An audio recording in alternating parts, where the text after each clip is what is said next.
In discussing the large-scale structure of the cosmos, astronomers sometimes say that space is curved, or that the universe is finite but unbounded. Whatever are they talking about? Let's imagine that we are perfectly flat. I mean absolutely flat. And that we live, appropriately enough, in a flatland. A land designed and named by Edwin Abbott, a Shakespearean scholar who lived in Victorian England. Everybody in flatland is, of course, exceptionally flat.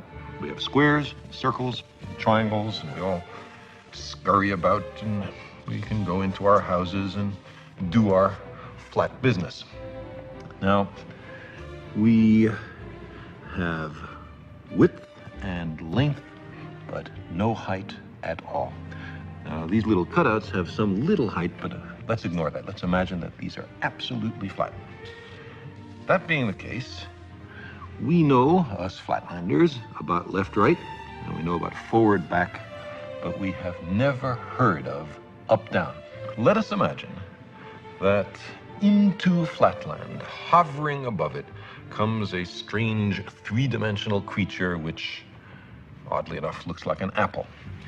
And the three-dimensional creature sees an attractive, congenial-looking square, watches it enter its house, and decides in a gesture of interdimensional amity to say hello. "Hello," says the three-dimensional creature. "How are you? I am a visitor from the third dimension." Well, the poor square looks around his closed house, sees no one there, and what's more, has witnessed a greeting coming from his insides, a voice from within. He surely is getting a little worried about his sanity. The three-dimensional creature is unhappy about being considered a psychological aberration, and so he descends to actually enter flatland. Now, a three-dimensional creature exists in flatland only partially. Only a plane, a cross-section through him can be seen. So when the three-dimensional creature first reaches flatland, it's only the points of contact which can be seen, and we'll represent that by stamping the apple in this ink pad and placing that image in flatland. And as the apple were to descend through, slither by flatland, we would progressively see higher and higher slices, which we can represent by cutting the apple. So the square, as time goes on, sees a set of objects mysteriously appear from nowhere and inside a closed room and change their shape dramatically. His only conclusion could be that he's gone bonkers. Well, the apple might be a little annoyed at this conclusion, and so, not such a friendly gesture from dimension to dimension, makes a contact with the square from below and sends our flat creature fluttering and spinning above flatland. At first, the square has no idea what's happening. He's terribly confused. This is utterly outside his experience. But after a while, he comes to realize that he is seeing inside closed rooms in flatland. He is looking inside his fellow flat creatures. He is seeing flatland from a perspective no one has ever seen it before to his knowledge. Getting into another dimension provides as an incidental benefit a kind of X-ray vision. Now our flat creature slowly descends to the surface, and his friends rush up to see him. From their point of view, he has mysteriously appeared from nowhere. He hasn't walked from somewhere else. He's come from some other place. They say, "For heaven's sake, what's happened to you?" And the poor square has to say, "Well, I was in some other mystic dimension called up." And they will pat him on his side and comfort him, or else they'll ask, "Well, show us, where is that third dimension? Point to it."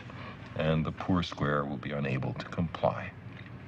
But maybe more interesting is the other direction in dimensionality. What about the fourth dimension? Now, to approach that, let's consider a cube. We can imagine a cube in the following way. You take a line segment and move it at right angles to itself an equal length. That makes a square. Move that square an equal length at right angles to itself, and you have a cube. Now, this cube, we understand, casts a shadow. And that shadow we recognize. It's, ordinarily drawn in third grade classrooms as two squares with their vertices connected. Now, if we look at the shadow of a three-dimensional object in 2 dimensions, we see that, in this case, not all the lines appear equal. Not all the angles are right angles. The three-dimensional object has not been perfectly represented in its projection in 2 dimensions, but that's part of the cost of losing a dimension in the projection. Now, let's take this three-dimensional cube and project it, carry it through a 4th physical dimension.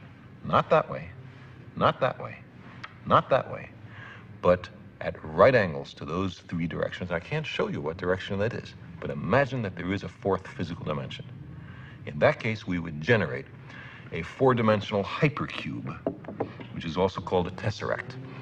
I cannot show you a tesseract because I and you are trapped in 3 dimensions. But what I can show you is the shadow in 3 dimensions of a 4-dimensional hypercube or tesseract. This is it. And you can see it's 2 nested cubes, all the vertices connected by lines.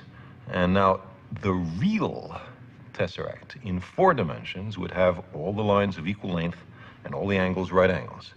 That's not what we see here, but that's the penalty of projection. So you see, while we cannot imagine the world of 4 dimensions, we can certainly think about it perfectly well. Now, imagine a universe just like Flatland, truly 2-dimensional, and entirely flat in every direction, but with one exception. Unbeknownst to the inhabitants, their 2-dimensional universe is curved into a 3rd physical dimension, maybe into a sphere, but at any rate, into something entirely outside their experience. Locally, their universe still looks flat enough, but if one of them, much smaller and flatter than me, takes a very long walk along what seems to be a straight line, he would uncover a great mystery. Suppose he marked his starting point here and set off to explore his universe. He never turns around and he never reaches an edge. He doesn't know that his apparently flat universe is actually curved into an enormous sphere. He doesn't sense that he's walking around a globe. Why should his space be curved? Because there's so much matter in this universe that it gravitationally warps space, closing it back on itself into a sphere. But our Flatlander doesn't know this. After a long while, you'll find he somehow returns to his starting point. There must be a 3rd dimension. Our Flatlander couldn't imagine a 3rd dimension, but he could sure deduce it. Now, increase all the dimensions in this story by 1, and you have something like the situation which many cosmologists think may actually apply to us.